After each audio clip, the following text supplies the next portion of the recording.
सुरुवात करूया बटाटे उकडण्यापासून. बटाटे उकडतायत तोपर्यंत मिरच्या तव्यामध्ये भाजून घेऊयात. त्यासोबत शेंगदाणेही भाजून घेऊया. आता इथे आपल्याला मिरचीचा ठेचा बनवायचा आहे, पण उपवासाचा.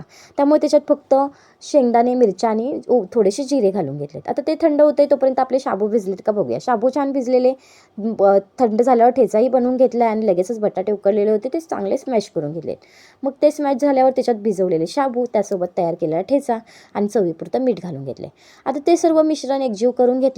छान असं एकजीव झाल्यानंतर मिश्रण त्याचे छोटे छोटे गोळे करून घेतले. आता आपल्याला एवढेच गोळे करायचे आहेत जे बरोबर आप्याच्या भांड्यामध्ये मावतील. त्या आकाराचे सर्व गोळे करून घ्यायचे आणि सर्व गोळे तयार झाले की लगेचच आप्याचं भांडं गॅसवर तापत ठेवायचं. आता आप्याच्या भांड्यामध्ये हे वडे तळायचं कारण म्हणजे त्याला तेल कमी लागतं.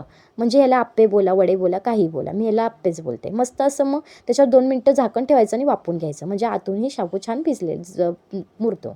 मग त्यानंतर आलटून पालटून छान असे खरपूस होईपर्यंत हे वडे भाजून घ्यायचे आणि मस्त सर्वकडनं भाजून झाल्यानंतर लगेचच चटणीची तयारी करूया. चटणी, कोशिंबीर, काही बोला. मग इथे काकडी किसून घेतली, त्याच्यात तयार केला ठेचा, मीठ आणि दही घालून घेतलंय आणि छान असं मिक्स करून घेतलंय.